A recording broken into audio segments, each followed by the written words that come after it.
Los saluda su amigo Medardo González Arizmendi desde el oriente del estado de Michoacán, acá en el país de la monarca. Saludamos a nuestros paisanos afectuosamente, deseando se encuentren siempre bien allá en la Unión Americana.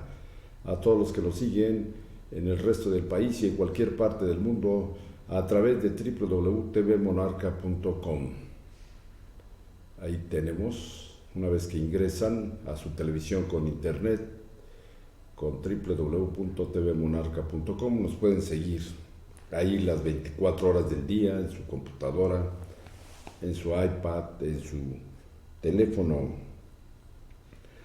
Acá en el oriente del estado de Michoacán estamos transmitiendo a través de Telecable Canal 44 y Maxicable Canal 31, con José Luis Arriaga Jr. en Valle de Bravo, Tuxpan, Cungapeu, en el resto del oriente con Telecable Canal 44.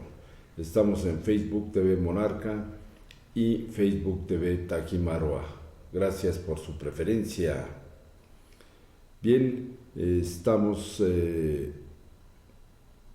en YouTube también con ustedes en nuestro canal de TV Monarca, y por supuesto estos son los teléfonos que tenemos para ustedes. Llámenos, con mucho gusto los atendemos. Desean publicidad, llegar a un mayor número de potenciales clientes, con gusto también acudimos con ustedes y les proponemos paquetes publicitarios muy económicos en todas las plataformas. Usted se va a ver en todas las plataformas: Facebook, YouTube, en páginas de internet y por supuesto en la televisión en sus hogares, todo por el mismo precio. Somos el medio de comunicación que tiene mayor cobertura en el oriente del estado de Michoacán.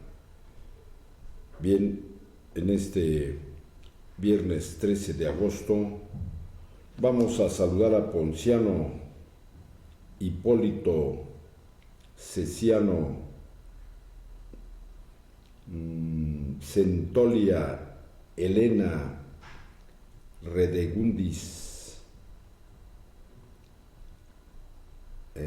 Aurora Virgen. Bueno, aniversario de la firma del Tratado de Teoloyucan en 1914, bandera a toda asta. Felicidades a todas las personas que cumplen años o están celebrando algún aniversario, que gocen de buena salud. Vamos a ver a quién vamos a felicitar este día. Tenemos aquí en las redes sociales que nos siguen. Vamos a ver si podemos entrar. Bien, pues sigue delicado el arzobispo de Morelia, Monseñor Carlos Garfias Merlos. Vamos a enviar un abrazo de solidaridad a toda su familia y nuestras oraciones para que se recupere pronto. Un hombre que ha buscado siempre la paz entre las familias primero y la paz para todos.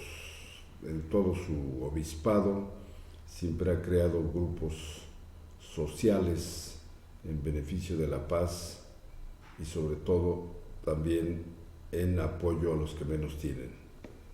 Monseñor Carlos Garfias, esperamos pronto esté ya nuevamente ejerciendo su obispado sano. Bien, nos vamos con la voz de Michoacán. Deuda estatal es 17% menos, dice Finanzas. Se abonaron a los bancos 2.346 millones de pesos.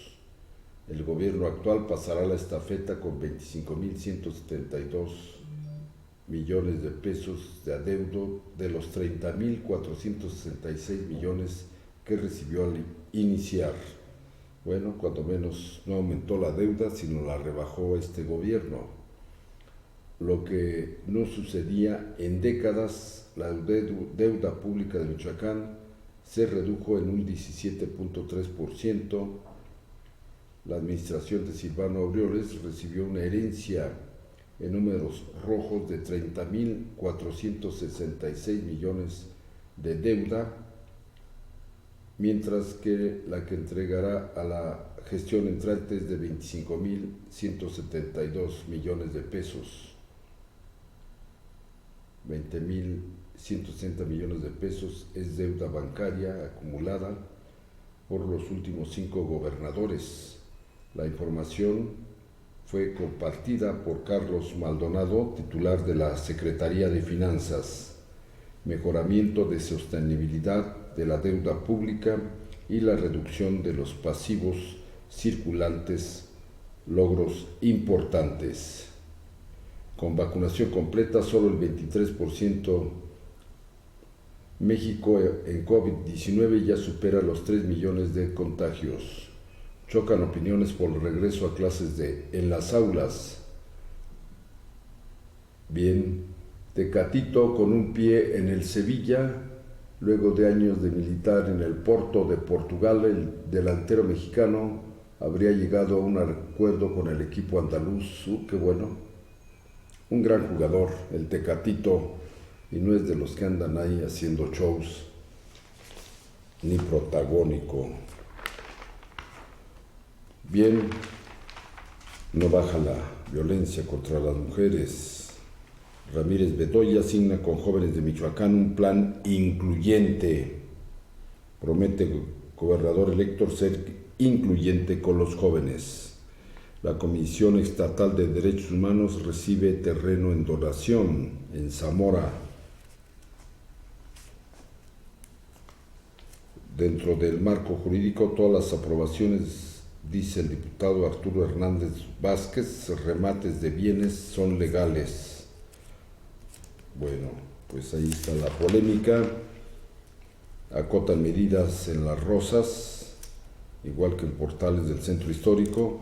Fíjense cómo andan acotando estas medidas en espacios abiertos y permiten en antros cerrados y sin ventilación las reuniones. No se les entiende ahí a las autoridades de Morelia.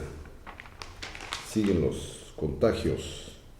Hay rezago en vacunaciones. El sector de 60 años es el de mayor cobertura. Delicada salud del arzobispo. Requirió intubación anticrisis presentada. El informe médico señala que a pesar de que en 2 días se agravó, el daño se mantiene estable. Pocos casos en los últimos días. Bueno, resulta difícil precisar el sitio y fecha exacta de la infección del arzobispo de Morelia. Por supuesto, pues si supiéramos dónde se pueden y cuándo y a qué horas se establecen los contagios, todo se prevendría. Los jóvenes a vacunar, ahora toca el sector de 18 a 29 años de edad. En Morelia sería aplicada vacuna de AstraZeneca y Pfizer, pero no sabemos hasta que se reciban las dosis. El regreso a clases es un desafío, claro, tenemos que participar todos. El triunfo del edil electo todavía está judicializado, dicen magistrados del Tribunal Electoral. En Morelia, la elección de presidente de Morelia todavía se encuentra sub judice en la Sala Regional Toluca del Tribunal Federal. Un requisito para entrar al fondo del asunto es que la elección esté completamente firme, es decir, que no haya un juicio en curso. Alma Rosa Baena, magistrada electoral. Aún falta declarar la legalidad de validez. Bueno, entonces aquí que está diciendo que no puede haber la entrega-recepción. Infundado es el reclamo de Alfonso Martínez Alcázar en contra del edil capitalino Humberto Arronis por la omisión en el inicio del procedimiento de entrega-recepción en el ayuntamiento según términos del Tribunal Electoral del Estado de Michoacán. En sesión pública virtual, los magistrados recordaron que la elección de Martínez Alcázar todavía se encuentra controvertida en la Sala Regional de Toluca. Hasta que la elección municipal sea declarada firme, el alcalde electo podrá reclamar la presunta violación al derecho político electoral a ser votado en la vertiente de ejercicio del cargo. Al respecto, el magistrado José René Olivos Campos consideró que el Tribunal Electoral no tiene competencia para reconocer de la impugnación planteada por Martínez Alcázar, quien todavía no asume el cargo. El doctor en Derecho orientó que el reclamo por omisión en el inicio de la entrega-recepción no se encuentra en la materia electoral, sino dentro del ámbito del derecho administrativo. A su vez, el magistrado Salvador Alejandro Pérez Contreras recordó que Martínez es un servidor público electo que todavía no ha tomado posesión del cargo público y que esa elección municipal aún se encuentra sub judice, por lo que el tema de la entrega-recepción escapa al ámbito del derecho electoral. Bueno, entonces, pues ahí ahora resulta que tendrán que esperar también en el ámbito estatal, ¿no? Está en juicio. Pues luego hay cada recoveco en las leyes electorales. Bueno, bien, suspendan manifestaciones. Hoy tenemos la columna que hacemos todos los viernes en La Voz de Michoacán. Ya inició la contienda para el próximo 2024. Es nuestra columna de este viernes en La Voz de Michoacán. Vamos a comentarles rápidamente, nada más para que sepan por ahí cómo están las cosas. Y dice uno, bueno, pues ya va a cambiar las cosas cuando son las mismas personas las que están gobernándonos. No, siempre nos la dan revolcadita, ¿no? Que hizo mal papel López Portillo. Bueno, pues el que viene va a ser más decente, Miguel de la Madrid. No que Miguel de la Madrid, que corrupto, no, pues que el que viene va a ser un gran presidente, Salinas de Gortari. No, pues que la regó, que se robó mucha lana, pero Zedillo sí, no, ese sí, y le tiran todo a Salinas. Sale Zedillo y nos deja acá ahí con un montón de problemas económicos, deudas y demás. Y así, ¿no? Pues que ahora sí van a entrar los meros gallones del PAN a resolver. Esto va a cambiar totalmente. Entra Fox y nos deja un atolladero. No, pues que Calderón sí viene a recuperar el prestigio del PAN y pum, vale. Entra Peña Nieto, no, pues que estos panistas no sirvieron, nosotros los priistas ahora sí, ya limpiamos la casa, bolas, unas raterías y corrupción. Hoy está López Obrador, todavía tiene el beneficio de la duda, a 3 años casi ya de su mandato, y estamos esperanzados y no vemos la luz. Y vemos que todos son los mismos, porque todos los que tiene ahí de colaboradores o son expanistas o son priistas de los grupos que nos han gobernado en los últimos 30 años. ¿Dónde está el cambio, hombre? El cambio debe ser de nosotros, que somos tan aguantadores. Bueno, aquí comento que, como es sabido, el presidente López Obrador dio el virtual arranque de la contienda de 2024 al destapar, entre otros, a su consentida Claudia Sheinbaum, quien es de ascendencia judeo-lituana, doctora en ingeniería energética. Ella sí es morenista, pudiéramos decir identificada con Morena. Destapó a Juan Ramón de la Fuente también. ¿Saben quién es Juan Ramón de la Fuente? Pues la mayoría sí, quizás. Doctor y científico académico, secretario de Salud con Zedillo. Váyanle viendo, destapó también a Esteban Moctezuma, quien es un economista, maestro en economía política, secretario de Gobernación y Desarrollo Social con Cedillo. Tatiana Cloutier también la destapó, maestra en Administración Pública de ascendencia panista.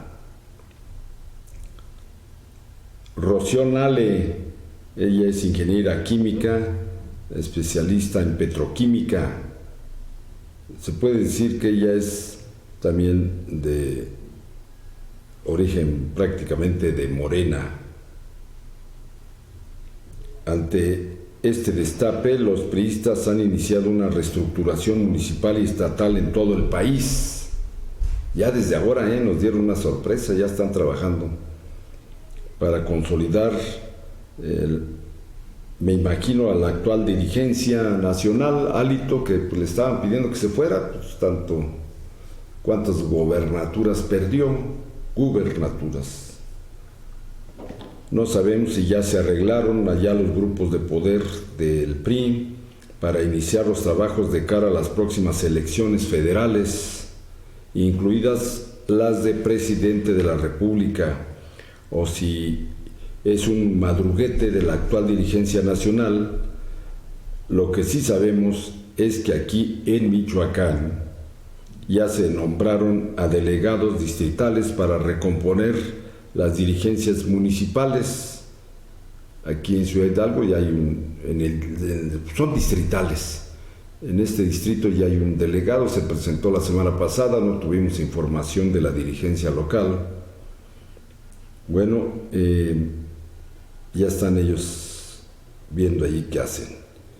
El PRI, al contrario de Morena, primero va a reestructurar todas las bases y después destapará a sus gallos a la presidencia de la República, al Senado, a diputados federales, locales y presidenciales y presidencias municipales.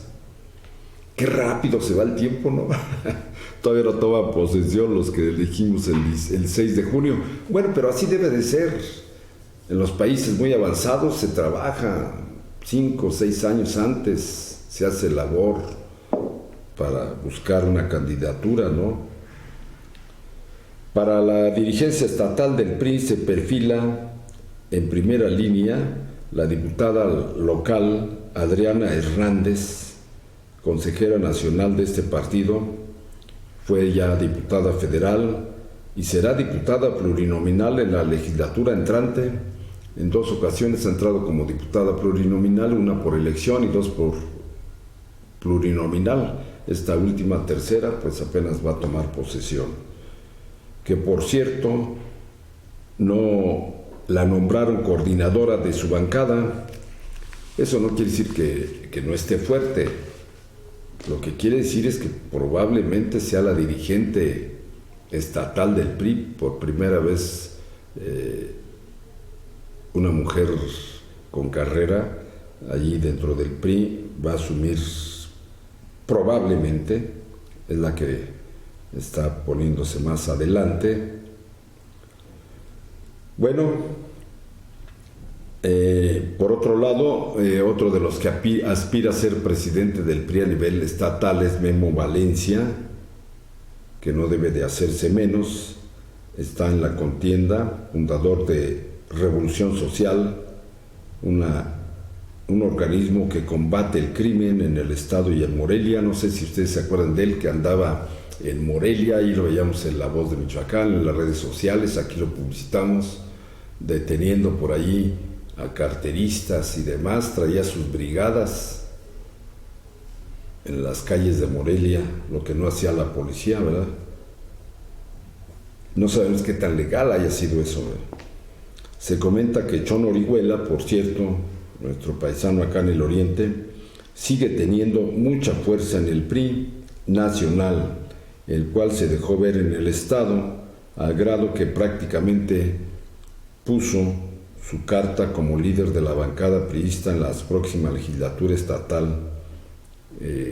Jesús Hernández Peña, quien sustituyó, dejemos la foto ahí de Chon Orihuela. Jesús Hernández Peña fue puesto por este grupo.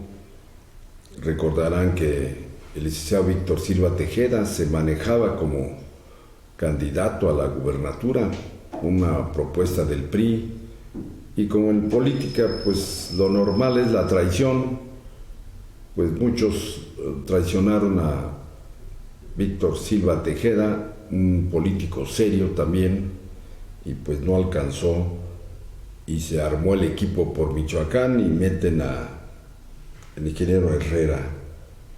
Bueno, pues allí Chong todavía sigue pesando y pues está presente allí en el PRI estatal en Michoacán. El dirigente nacional de este partido, Alejandro Moreno Cárdenas Alito, Alejandro Moreno Cárdenas, ganó el primer round al interior de este partido después de las no tan buenos resultados para el PRI. Hubo un intento de sacarlo de la dirigencia, ¿se acuerdan? Pocos días después de la salida de las elecciones, el grupo de algunos gobernadores de Oaxaca por allí tomaron el edificio del PRI para pedir la salida de este dirigente nacional. Se dice que está muy bien amarrado con el grupo Atlacomulco, no sabemos, y otros grupos. Total que ahí sigue y ya empezó la reestructuración. Quién sabe si él quiera encabezar la candidatura del PRI, que es humano, ¿no? Bien, pues la dirigencia nacional por los no buenos resultados en las elecciones del 6 de junio, lo que sí sabemos y lo han comprendido los sempiternos dueños del PRI es que tienen que renovar los cuadros, pero lamentablemente no los prepararon con anticipación, con ideología y compromiso social a las nuevas generaciones. Hoy vemos puros jóvenes buscachambas, sin compromiso ideológico y mucho menos social y obviamente de servicio, o sea, puros juniors, oportunistas o gandallas. Fíjense, tan jóvenes y ya traen esos negativos las generaciones de priistas, cuando menos aquí en la región lo vemos. El PAN sigue aprovechándose de las divisiones entre los primos hermanos que son el PRI, PRD y Morena, y se conserva como la segunda fuerza política, el PAN, a nivel nacional, principalmente en el Congreso de la Unión. Como partido, el michoacano Marco Cortés, que es el líder del PAN a nivel nacional, se ha visto muy tibio, no sabemos por qué, esperábamos más de él, más combativo, lo vimos muy tibio y lamentablemente no creemos que pueda aspirar a ser candidato presidencial por este partido, a menos que así sean los acuerdos al interior del mismo. Anaya no levanta, anda en campaña por todo el territorio nacional y difícil que Margarita y Felipe Calderón regresen al PAN. Se especula que puedan regresar. De ser así, y si Fox y Diego de Ceballos, así como los Cloutier y otros liderazgos regionales se unan, el PAN, si no lo hacen, no tendría posibilidades en 2024. Bueno, en lo personal, de todos modos, sigo pensando que si los ciudadanos de a pie no participamos en votaciones, no participamos en las consultas que nos pudieran parecer o no, como el caso anterior de la consulta para llamar a cuentas a los expresidentes, que no era una convocatoria seria, más bien me pareció como una tomada de pelo, pero no hubiera sido tomada de pelo si hubiéramos el 80% de mexicanos acudido, entonces se hubiera espantado el gobierno actual y el anterior y los anteriores, pero como no fuimos, seguimos siendo apáticos, no nos interesa que nos roben grupos políticos o no, o que hagan de lo que quieran, pues lo van a seguir haciendo, ¿no? Bueno, no participamos en las votaciones, consultas y no cuidamos la administración que hagan los gobernantes, desde los encargados del orden, jefes de tenencia, regidores, presidentes municipales, diputados locales, federales, senadores, secretarios de Estado y presidentes de la República. Pues seguiremos estando jodidos si permanecemos como hasta ahora apáticos a participar cívicamente y exigir a nuestros gobernantes cuentas claras, ¿no? No sé, su opinión es lo más importante a todos nuestros estimados televidentes. Bien, en deportes se iría a España. Jesús Manuel Tecatito Corona habría llegado ya a un acuerdo con el Sevilla, que viene el Sevilla preparándose para ser ya nuevamente campeón en España.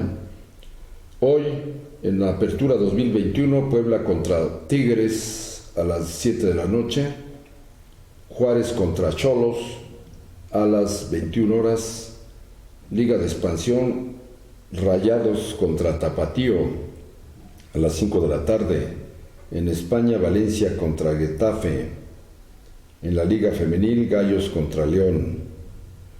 Liga de CONCACAF, América se impuso 2-0 al Filadelfia en la ida de su serie de semifinales. No necesita comprar otro periódico deportivo. La Voz de Michoacán tiene una sección muy completa en deportes, así es que llévelo a su casa. Ya, por cierto, Messi está entrenando allá en España. Necaxa ya ganó al San Luis 2-0. Más retos en la vuelta: de Burgos a Santiago de Compostela. De Compostela, nuevos santuarios se sumaron en este año para la edición 76 de la Vuelta de España. México no recuperó, ¿se acuerdan la Vuelta Ciclista de México? Híjole, pasaba por aquí, por Ciudad Hidalgo, Zitácuaro, Tuxpan. Tropas a Afganistán ante el temor de que la ciudad de Kabul pueda caer en manos de los talibanes. Estados Unidos alista en esta semana el envío de unos 3,000 soldados a la zona de conflicto. Banamex compró el dólar ayer a 19.39 y lo vendió a 20.37. Bancomer lo compró a 19.32 y lo vendió a 20.22. Banorte lo compró a 18.75 y lo vendió a 20.15. La bolsa mexicana baja 0.59%. Los CETES pagan 4.50 al año, 4.50 de interés al año. En caída libre, la generación de empleo en el Estado. Ahí tenemos el dólar. Hoy se lo pagan en ventanilla temprano, amaneció pagándoselo a usted a 19.59 y se lo venden a 20.06. Baja un poco el dólar. A la baja, empleos formales. Vamos a ver ahorita. México alcanza el pico más alto de la pandemia desde que empezó. Alistan envío de tropas por crisis en Afganistán. Eso se veía venir y aquí lo anticipamos, que regresarían las tropas. Vamos con César. Buenos días, César. Buenos días, Bernardo González, amables televidentes allá en el Bello Oriente. Pues comentarles que la arquidiócesis de Morelia ha dado a conocer que después del contagio de que fue objeto el arzobispo Carlos García Merlos, pues fue intubado, se encuentra delicado pero estable. Así lo ha dado a conocer a través de un comunicado la arquidiócesis de Morelia. Mientras tanto, pues hay preocupación en la Grey católica y en los católicos aquí de la capital michoacana. El máximo o uno de los máximos jerarcas de la Iglesia Católica de Michoacán pues se encuentra en esa situación. Y en esa misma línea, pero en otro renglón, comentarles que el próximo lunes inicia la aplicación de la vacuna anti-COVID-19 para la generación de 18 a 29 años de edad. Solamente 2 centros se han habilitado para esta generación, el Poliforo Digital y el Complejo Deportivo Ejército de la Revolución. Y en otra información comentarles también que solo en un 65% o a medias les fue pagados a los maestros la quincena. Ya no sabe cuál quincena, si es la adelantada de este mes o la pasada el mes de julio. Pero el caso es que pues a media les fue pagado a 28,000 trabajadores de la educación esta quincena, pues que ya prácticamente viene la otra el próximo domingo. En ese marco, Caballero Cruz ha dicho que pues sin pago y en condiciones de inseguridad de salud, pues cómo quieren que se inicie el ciclo escolar. La responsabilidad se la quiere encargar a los padres de familia y a los propios maestros. El gobierno federal, ya que habla la Secretaría de Educación del Estado, acaba de anunciar que los padres de familia que deseen mandar a sus hijos pues tienen que firmar una carta responsiva, es decir, que si algo les pasa, pues la Secretaría de Educación y la escuela pues son los responsables de algún contagio que puedan tener los estudiantes, una situación pues que está causando todavía más polémica a este polémico tema, que si se regresa el próximo ciclo escolar o que ya esté en puerta o no, o se hace de manera híbrida, es decir, de manera presencial o de manera digital. Y en otro tema, pues también comentarles que este día 26, hasta el 26 de este mes, el gobierno de Michoacán, para iniciar el relevo de gobierno, entregar las cuentas y el proceso de cambio de tercio que dicen que debe de dar entre el gobierno de Ciudad de Orioles y con el candidato que tiene carta de mayoría, Alfredo Ramírez Bedoya. Y en otra información, pues cada vez es un grito fuerte el de vecinos de diversas colonias y sobre todo del centro histórico de la capital michoacana. Señalan que pues, la sociedad y todo el mundo se da cuenta dónde se hospedan este grupo de cristaleros y delincuentes que han llegado a asaltar en el centro histórico de la capital michoacana. Señalan que algunos hoteles que no poseen estrellas, por no decir de categoría, son el refugio de estos delincuentes que tienen azorada a la capital, los habitantes de aquí de la capital, y que pues operan en el centro histórico de la capital michoacana. Y esa es la información que tengo hasta el momento, ¿verdad? Gracias, César. Y pues todo el mundo sabe, menos la policía, ¿no? Así es, sí, está en un completo abandono la capital michoacana, una gran inseguridad que priva sobre todo en los lugares donde hay antros que siguen funcionando más allá del 50%, y pues todo el mundo lo ve, menos la autoridad. Hay que recordar que pues ya ha habido acciones de justicia por su propia mano de la sociedad. Hace poco pues la gente castigó a un delincuente que pretendía asaltar a una joven y quitarle su celular. Fíjate, en pleno centro histórico, en el cruce, pues ahí por donde está el Congreso de Michoacán, Virrey de Mendoza y Madero, y pues también el joven que detuvo al cristalero que protegió pues inmediatamente la policía, que incluso denunció en redes sociales que le hablaban por su apodo y su nombre los policías, y pues que fue liberado. Incluso decirles que el que pues castigó a la sociedad por intentar asaltar, o más bien por asaltar a la joven y tratar de quitarle su celular, pues ya también fue puesto en libertad. Y lo peor de todo es que los delincuentes, además de sospecharse que tienen complicidad con la autoridad, pues saben el proceso judicial o jurídico que les favorece y que pues que no les asusta ni creen, y así es, que no estarán en la cárcel.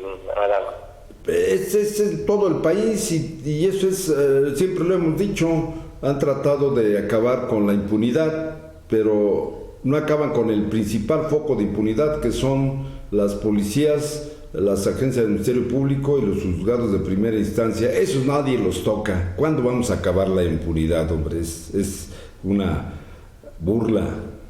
Sí, fíjate que platicaba con algunos conocedores del derecho, de la ley, y justamente recordaban ellos que, porque yo les decía, en qué maldita hora, valga la expresión, se le ocurrió a alguien decir que los delincuentes, aunque los agarren infragantes, tienen derechos humanos.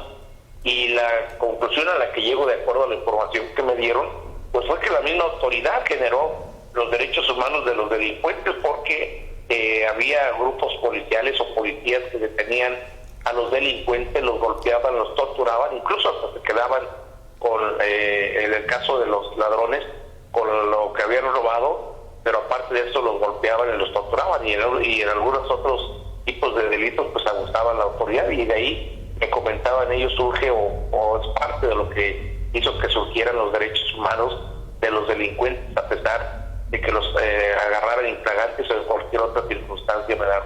Bueno, si no vamos lejos, si muchos de las leyes las aprueban delincuentes. Es correcto, sí. ¿A qué digo nombres? Sí, como lo que nos dicen, vamos a meternos en austeridad, y pues los únicos que se meten en austeridad pues es el pueblo, ¿no? Claro. Como los que nos decían en el sexenio pasado, vamos a no ser corruptos, pero pues nada más el pueblo, ¿no? Sí, que se haga la voluntad de Dios en los güeyes de mi compadre. Exactamente, así es. Bueno, pues el clima, ¿cómo está en Morelia? Fíjate que ya ves que ya dice que se convirtió en huracán la tormenta Linda. Sí. Ya está en huracán, y Morelia está nublado, decirte que está fresco, y ayer llovió, parece ser que dentro de unos momentos también lloverá aquí en la capital michoacana, ¿verdad? Así estamos acá ya nubladón. Bueno, la lluvia nunca sobra y esperemos, dicen por ahí que el lago de Cuitzeo se ha recuperado bien. Sí, un poco sí, efectivamente, parece que está recuperándose. Tú pasas, incluso en la tierra decían que, también está subdividido ya, hay algunas cercas, en algunas partes se dividía, ya parecía Alicia la carretera, el agua, ¿no? Pero qué bueno, y que ojalá esto siga para que se fortalezca. Sí, hombre, qué crimen cometieron, no sé qué gobernador, de hacer la carretera que cruza el lago. Debió haberse hecho con arquería para que estuviera constantemente comunicado, no separar ese lago que lo contamina más. Sí, así es, tiene algunas rejillas, algunos arcos que permiten la comunicación, pero pues también esto se cierra y se abre de acuerdo a como lo determina la autoridad municipal y pues nacional, porque también la Conagua tiene que ver ahí. Siempre en manos de quién estamos, y los presidentes municipales que colindan, igual que en Pátzcuaro, no hacen nada, arrojan aguas negras, han tumbado árboles en todos los cerros colindantes con estos 2 vasos de agua, y pues ahí estamos autodestruyéndonos. No tenemos autoridades con visión, hombre. Así es, pero sí con ambición. Hay que recordar que en estos 2 lugares, en estos 2 lagos, se invirtió mucho dinero, que quién sabe dónde quedó. Bueno, dicen que en los bolsillos de los funcionarios en turno, ¿no? Sí, y luego se molestan por allí algunos presidentes municipales porque hacemos crítica. Pues si les queda el saco, que se lo pongan. Si no, ¿para qué se molestan? Así es. Bueno, a lo mejor algunos que dicen, bueno, ¿por qué me dicen a mí si a mí no me tocó cantidad de dinero? No, tal vez sí tenga razón de no molestarse, ¿no? Más bien de molestarse. Pues sí, si se molestan es que les vino el saco. Así es. Gracias, César. Un gusto saludarlos como siempre. Buenos días. Hasta luego. Bueno, César, desde la bella y señorial Morelia, nos dice nuestra cronista que le enviamos un saludo a la maestra Marta Elba Durán, que se encuentre bien de salud. Bueno, vamos entonces ahora a un corte y regresamos con información breve internacional y información nacional.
Con 42 años de experiencia, la Universidad Vasco de Quiroga se fortalece y expande sus horizontes en otros lugares de México y los Estados Unidos.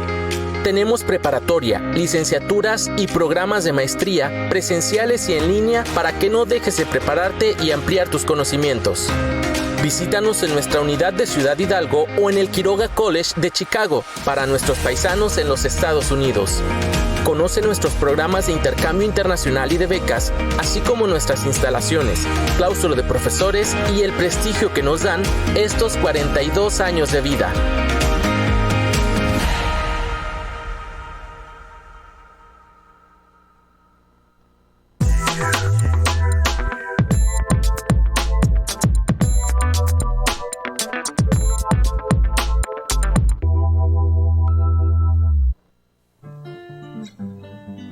Si quieres volar muy alto, decide bien, elige UBAC.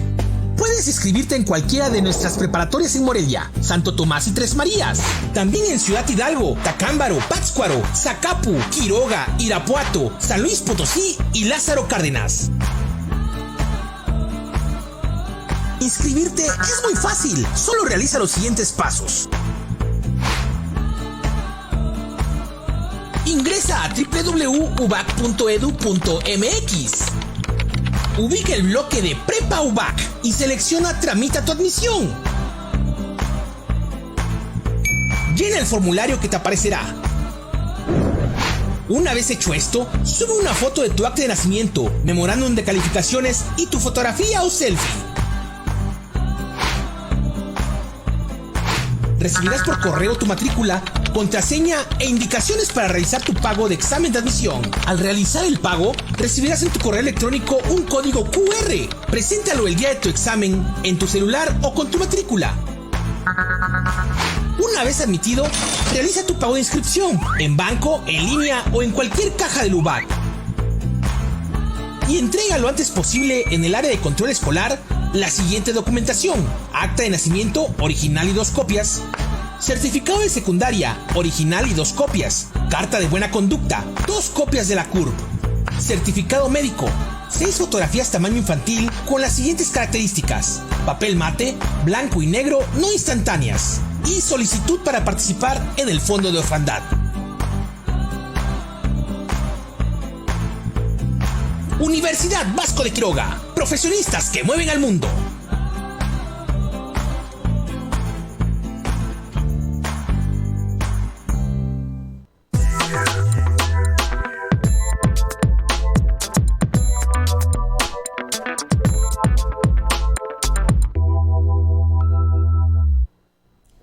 Bueno, La Voz de Michoacán nos trae esta nota. Y ayer decíamos de uno de los diputados que fueron desaforados, que les quitaron la protección para poderlos procesar por delitos comunes, que eso ya no debe de existir, ¿no? Todo así sea el presidente de la República, él mismo lo ha dicho, si cometemos un delito del fuero común, tenemos que ser procesados, no debe de haber ya fuero. Ya no lo hay en cierta manera, pero tiene que armarse allí un litigio y que lo aprueben sus correligionarios de las bancadas, como fue el caso ahorita, ¿no? El otro se fue ya desde hace semanas a Chile, y vaya usted a saber si esté en Chile. Y ahora Saúl Huerta, al que acusan de abuso sexual, pues también ya fueron a buscarlo. Desaparece Saúl Huerta tras desafuero. La policía de investigación no lo encontró en el domicilio acreditado. Luego de perder el fuero, el diputado morenista no pudo ser localizado por las autoridades capitalinas en ninguno de sus domicilios. No, pues los iban a estar esperando. Ahí sus correligionarios del Morena, pues, y lo mismo hacen los demás partidos, no creen que es nada más Morena. Pues le dieron largas al asunto en lo que se acomodaban, a ver para dónde iban a jalar, para dónde iban a huir. Cuando menos eso nos imaginamos, no crea que es cierto, es una imaginación. Bueno, Saúl Huerta, acusado de abuso sexual y violación de menores, no fue localizado en ninguno de los domicilios que proporcionó tanto en Puebla como en la alcaldía Álvaro Obregón de la Ciudad de México. De acuerdo con el periodista Carlos Jiménez, elementos de la Policía de Investigación acudieron a los domicilios después de que se giró una orden de aprehensión en su contra, pero no encontraron a Huerta Corona, quien fue desaforado el miércoles por la Cámara de Diputados. Saúl Huerta está acusado por la Fiscalía Capitalina por los delitos de violación equiparada, agravada y abuso sexual agravado contra 2 menores de edad. El 30 de junio de 2019, el legislador se aprovechó de la vulnerabilidad en la que se encontraba un joven, pues este había ingerido sustancias que no le permitieron resistir la conducta. El otro caso ocurrió el 21 de abril del 2021 en un hotel de la Colonia Juárez de la Ciudad de México, donde el legislador realizó una conducta delictiva con apariencia del delito de violación equiparada agravada, siendo la víctima un menor de edad. Tras ello, el joven solicitó ayuda a la policía, que acudió para detener al legislador. Sin embargo, salió libre porque apeló a su fuero constitucional. Mira nomás. Derivado de esta situación, Corona, diputado desde 2018, renunció a su reelección para los comicios intermedios del pasado 6 de junio. Así es que, como ven, ya para que los encuentren, ¿ustedes qué creen que sí los encuentren? Y aunque los encuentren, ¿creen que los atrapen? Dijo. Así es que, pues, vamos a ver qué pasa con la historia, las historias trágicas en nuestro país, que más parecen películas de terror, ¿no? Se quedan cortas. ¡Qué barbaridad! Vamos a unas notas internacionales breves. Pues ya empieza a bajar los incendios en Grecia y España. Ha llovido poco, pero ha llovido, ha aliviado esto. La Organización Mundial de la Salud pide todos los datos para investigar hipótesis de fuga de laboratorio de coronavirus. Fíjense que lo que están... Es que es muy raro que un virus de estos tenga tantas mutaciones, ¿no? Si no fue... se experimenta con los virus, quizás se haga de buena fe para combatirlos, pero para saber... Ahorita ya saben quién gana con todo esto. Diario La Prensa suspende edición impresa en Nicaragua por secuestro de papel. Pues es la vil dictadura. Nicaragua, nadie voltea, ahí está, ya no hay libertades en Nicaragua, totalmente, haga de cuenta, otro Venezuela. Así es que, abusados. Los talibanes toman segunda ciudad de Afganistán y Estados Unidos evacuará embajada. ¿Sabes si ya también se pondrían de acuerdo con algunos otros países en ceder ahí a Afganistán a cambio de otro país en otras partes del mundo? Ay, con estos malos pensamientos. Puesto en libertad y bajo fianza el jefe de facto de Samsung. Bueno, este cuate quiso por ahí algunas tranzas en esta gran compañía. El padre de Britney Spears renunciará a ser su tutor, según medios de Estados Unidos. El papá de esta cantante, pues ya no soporta la presión. Le ha cuidado y administrado bien todos sus recursos a Britney Spears, que pues no está muy bien emocionalmente todavía, según los psicólogos, y que puede ser susceptible de ser explotada por vivales. No estoy hablando de las compañías disqueras, no, son almas de la caridad o de representantes que la puedan dejar un día allí muerta con una sobredosis de estupefacientes. No es posible eso. Migrantes haitianos varados en frontera de Colombia y Ecuador retoman viaje a Estados Unidos. Lluvias torrenciales causan una veintena de muertos en China. Indígenas mexicanos honran el último día soberano de Tenochtitlan. Bueno, hoy se conmemora, no sé si tengamos alguna transmisión del gobierno federal. Vamos a ver, indígenas de varios puntos de México se congregaron este jueves en el Zócalo para a honrar con danzas los 500 años de la resistencia del Imperio Azteca ante los conquistadores españoles, un día antes de los festejos oficiales, que es hoy. Lo que tenemos que hacer es ver de qué manera podemos conservar nuestras tradiciones.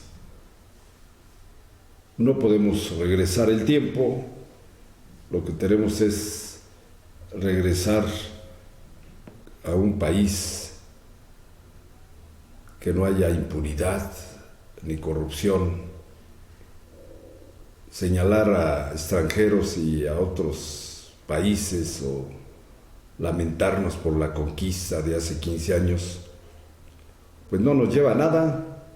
Lo que tenemos que fijarnos es ahorita qué estamos haciendo como mexicanos para hacer esta patria grande. Eso es lo que nos debería dar vergüenza. Vamos a un corte y regresamos.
Vamos a ver qué mensaje está dando el presidente de la República en este momento. Vamos rápido. Edificios humanos de los aztecas hay pocas diferencias, pero sí hay asuntos que deben aclararse en la medida de lo posible. Por ejemplo, hace unos días un escritor promonárquico de nuestro continente, que no son pocos, por cierto, afirmaba que España no conquistó América, sino que España liberó a América. Pues Hernán Cortés, cito textualmente, aglutinó a 110 naciones mexicanas que vivían oprimidas por la tiranía antropófaga de los aztecas y que lucharon con él. Agrega que pedir perdón por liberar a los mexicanos de los aztecas es como pedir perdón por haber derrotado a los nazis. Es sabido que varios pueblos originarios, como los totonacas, los tlaxcaltecas, los otomíes, los de Texcoco y otros, no 110 naciones, ayudaron a Cortés a tomar Tenochtitlán. Pero este hecho no debe servir para justificar las matanzas llevadas a cabo por los conquistadores, ni le resta importancia a la grandeza cultural de los vencidos. La idea dominante por mucho tiempo hasta nuestros días, de que Moctezuma era un tirano, puede ser cierta, pero los hechos narrados en las crónicas reflejan que sus opositores se sumaron a Cortés y a sus huestes por sentirse libres y no por vivir como esclavos. Es demostrable también que los pueblos sometidos al dominio mexica tenían que pagar tributo o impuestos al poder central, pero la versión de que se los comían es más bien una típica inventiva de cualquier colonizador, una vulgaridad, por lo general nunca comprobada. No debe descartarse, sin embargo, que en otros tiempos la hegemonía mexica se haya impuesto mediante la fuerza en todo Mesoamérica,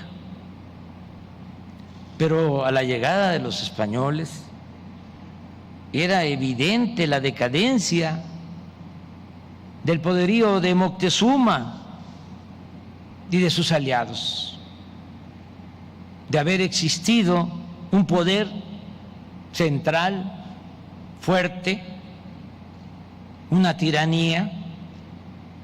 No habría sido posible que Cortés llegara con apenas 400 soldados españoles la primera vez a Tenochtitlán, luego de enfrentar pocas batallas, 2 o 3, desde la península de Yucatán hasta el Valle de México. La esclavitud como tal es la que explica y narra el mismo Cortés,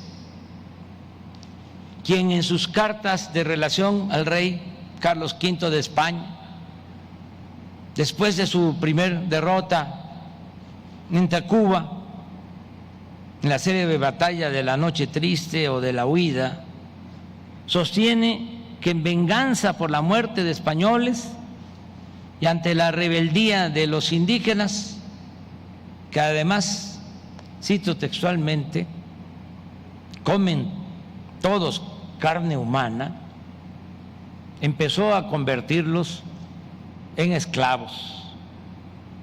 En Tepeaca, Tecamachalco, Izúcar, Huequechula y otros lugares del Valle de Puebla aplicó la estrategia de respetar a los que se sometían y arrasar y esclavizar a los que resistían.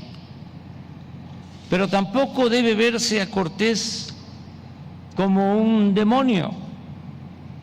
Era simplemente un hombre de poder, un militar con valor, aplomo, un militar desalmado,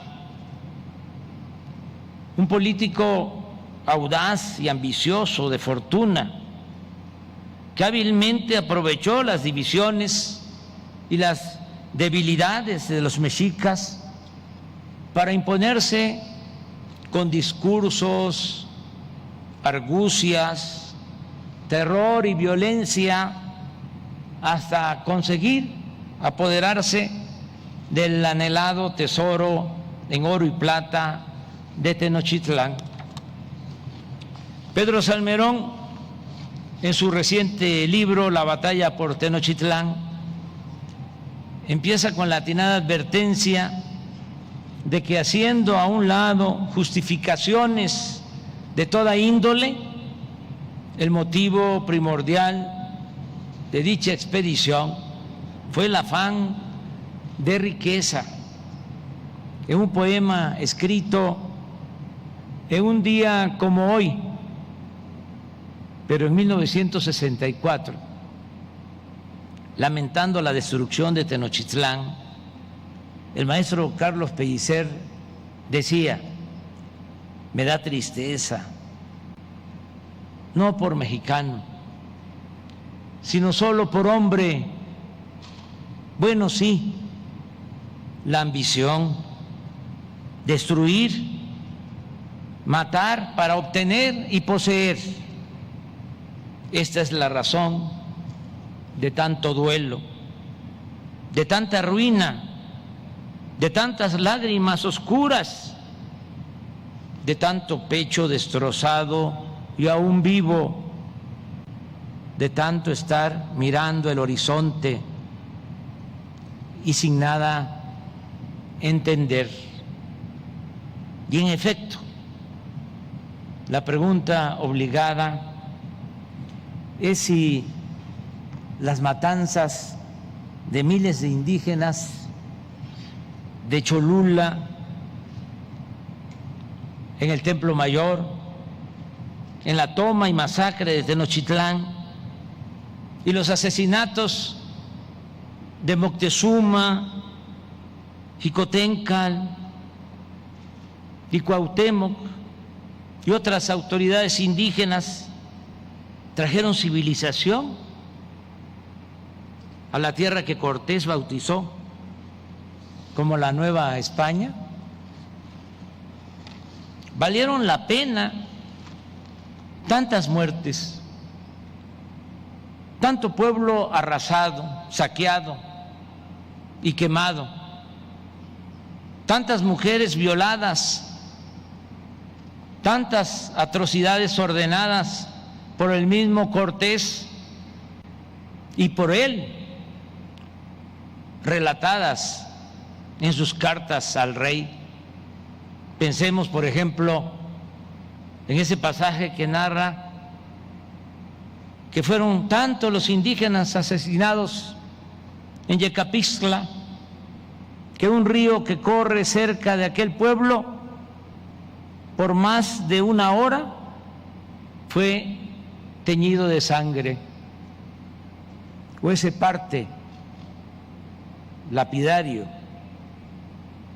del día 12 de agosto, en la víspera de la caída de la toma de Tenochtitlán, según el cual, cito textualmente: aquel día se mataron y prendieron más de 40,000 ánimas.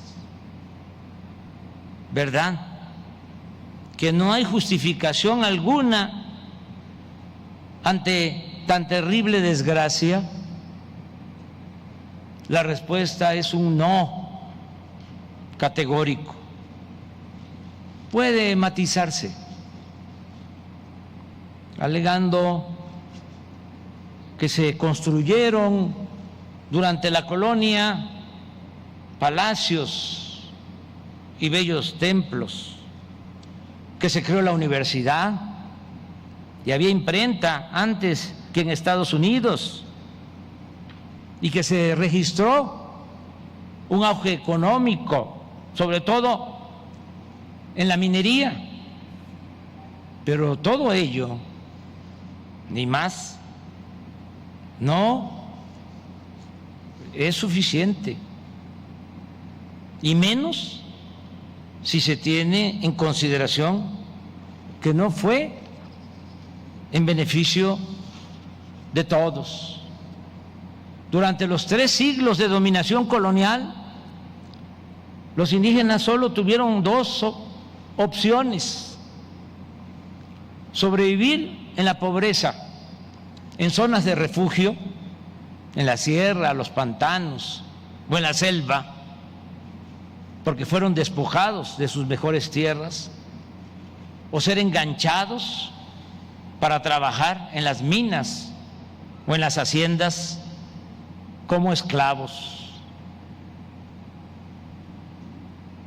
En el caso de la ciudad, Fernando Benítez sostiene que a los habitantes de la antigua Tenochtitlán, se les condenó a vivir en las afueras, en las orillas, en la marginación.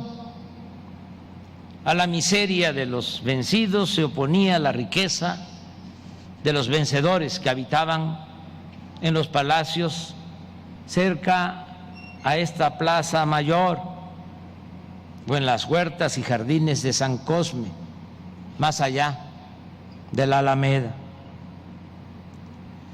Pero tampoco la acumulación de capital para los propietarios de la Nueva España y para la corona fue abundante o significativa. En todo el periodo colonial no hubo avances tecnológicos y siempre se padeció de la llamada falta de brazos. Un dato: el oro que se llevaron de México los europeos, los españoles, en 300 años de dominación, 182 toneladas, es equivalente en la actualidad a solo 2 años de lo obtenido por las empresas mineras nacionales y extranjeras, que en 2017 y 2018 extrajeron 192 toneladas. En contraste, empezó desde hace 500 años para los pueblos sometidos una era de violencia, sobreexplotación, esclavitud, desánimo y tristeza. Y como las malas noticias nunca llegan solas, siempre se hacen acompañar de otras, la conquista provocó una crisis sanitaria, una catástrofe, peor que la invasión militar, porque sin que nadie lo deseara, la población indígena fue reducida drásticamente por la llegada de enfermedades desconocidas que los curanderos aborígenes no sabían cómo enfrentar y se convertían en terribles epidemias. La gente contagiada no podía resistir por falta de fortaleza física, emocional y de anticuerpos, y morían miles sin remedio. En el libro de Pedro Salmerón, que ya citamos, vienen 3 referencias sobre los efectos de la viruela en la víspera, el sitio y durante la batalla por Tenochtitlán. En una, el soldado español Bernardino Vázquez de Tapia sostiene: vino una pestilencia de sarampión y vínoles tan recia y tan cruel que creo murió más de la 4ª parte de la gente de indios que había en toda la tierra, lo cual mucho nos ayudó para hacer la guerra y fue causa que mucho más prestó para que se acabase, porque, como he dicho, en esta pestilencia murió gran cantidad de hombres y gente de guerra y muchos señores y capitanes y valientes hombres con los cuales habíamos de pelear y tenerlos por enemigos, y milagrosamente nuestro Señor los mató y nos los quitó delante. El soldado confundió sarampión con viruela, que fue la epidemia que causó en ese entonces muchas muertes, entre otras la de Cuitláhuac, quien había tomado el mando luego del asesinato de Moctezuma y fue después sustituido por Cuauhtémoc. En las otras dos referencias a la viruela, el soldado español Francisco Aguilar señala que en el cerco a Tenochtitlán había hambre y también viruela, todo lo cual, dice, fue causa de que los mexicas aflojasen en la guerra y no peleasen tanto. Y el mismo cronista da gracias a Dios porque estando los cristianos harto fatigados de la guerra, a los mexicas les envió viruela y entre los indios vino una gran pestilencia. Estas terribles epidemias de viruela, sarampión, paludismo, cólera, tosferina, mal de bubas, peste y otras enfermedades diezmaron a la población. En Tabasco, en las crónicas del siglo XVI, se sostiene que a la llegada de los españoles la población nativa alcanzaba los 135,000 habitantes, pero al poco tiempo las cosas cambiaron. La tierra se plagó de enfermedades y la población disminuyó con rapidez. Para 1575 Tabasco apenas tenía 8,500 habitantes.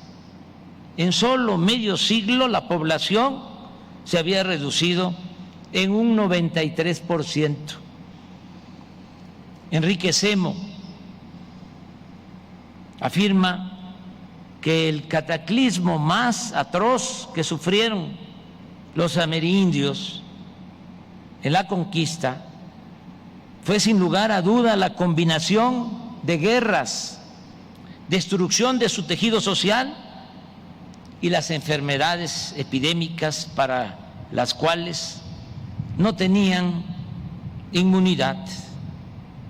El mismo Semo, autor del libro La conquista, catástrofe de los pueblos originarios, luego de analizar varias fuentes, llega a la conclusión de que en 1518 había en Mesoamérica y en Aridomérica 11 millones de habitantes y 87 años después, en 1605, la población apenas llegaba a 1,075,000 personas.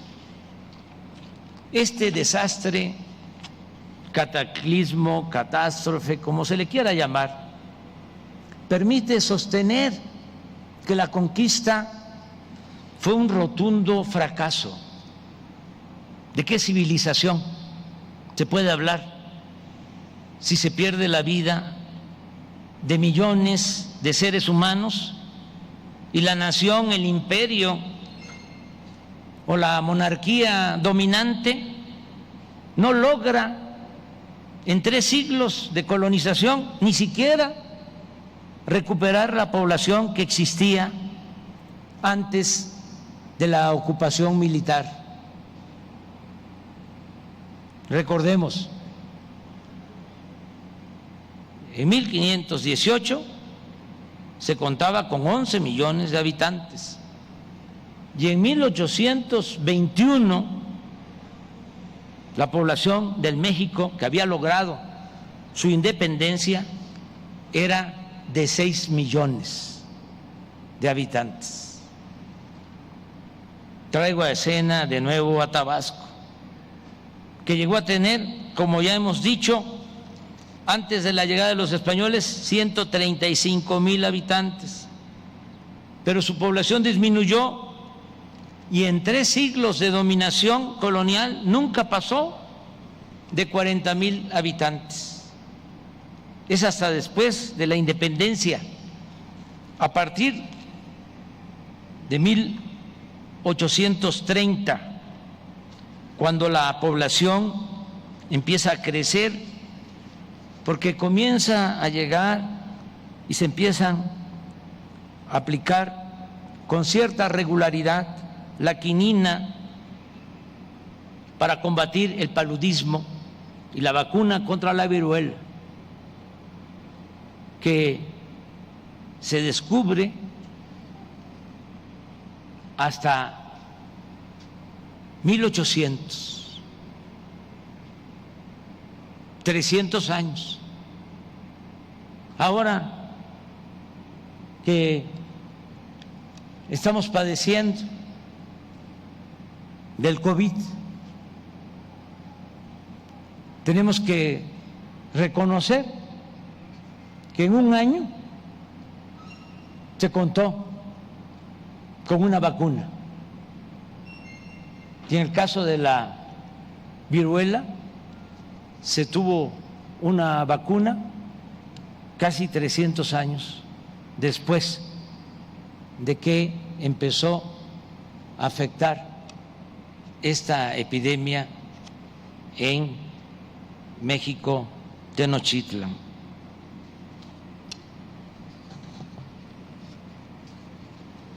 En el caso de Tabasco, decía, a partir de 1830, la población empieza a crecer porque ya se contaba con la vacuna. Inclusive en el presupuesto del Estado se incluía una partida destinada a proporcionar este servicio en forma gratuita. En suma, la conquista y la colonización son signos de atraso, no de civilización, menos de justicia.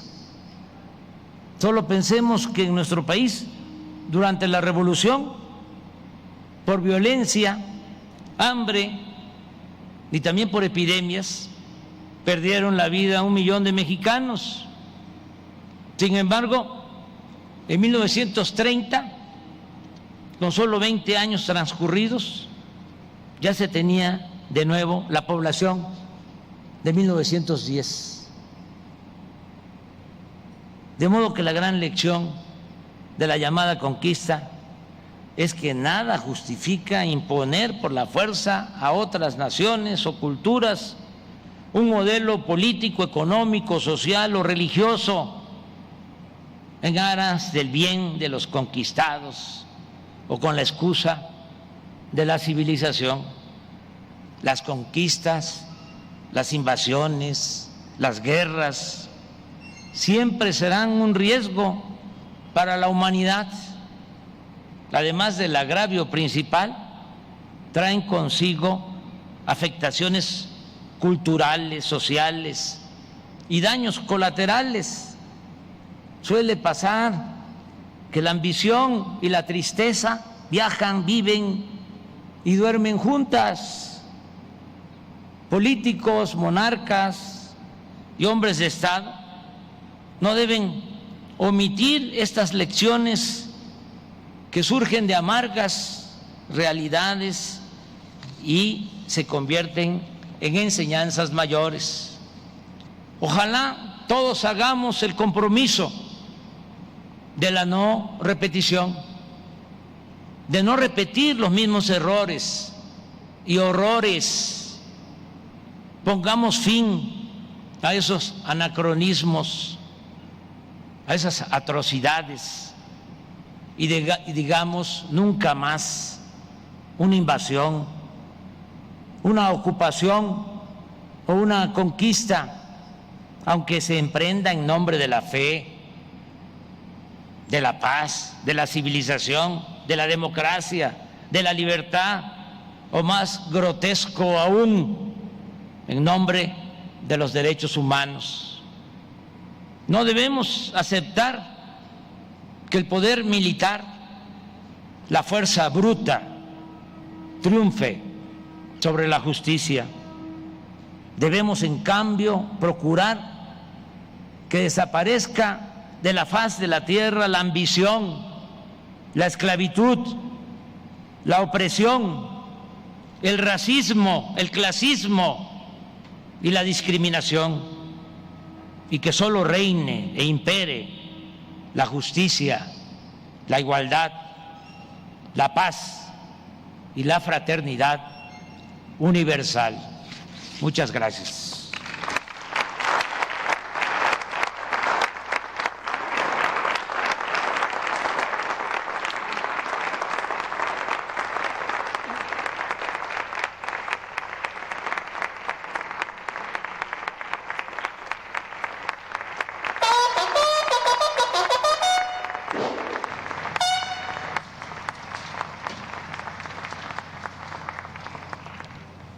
Se les invita a entonar nuestro himno nacional.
El presidente de la República se dirige al escolta de bandera para despedirse de nuestro lábaro patrio.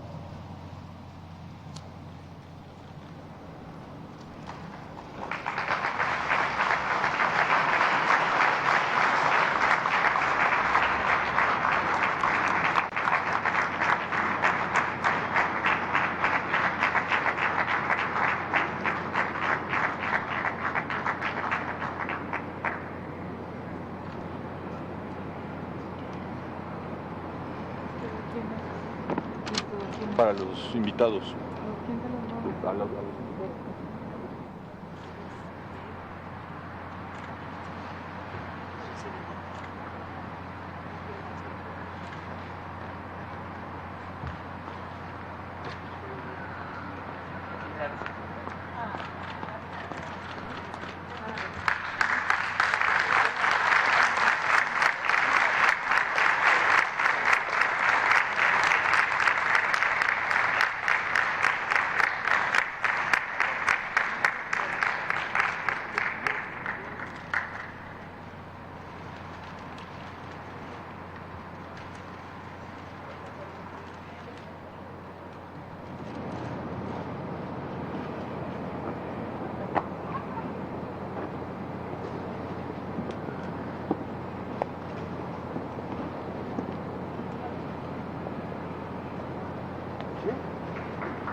Finaliza esta ceremonia agradeciendo la asistencia del presidente de México y personalidades que lo acompañaron. Muy buenos días.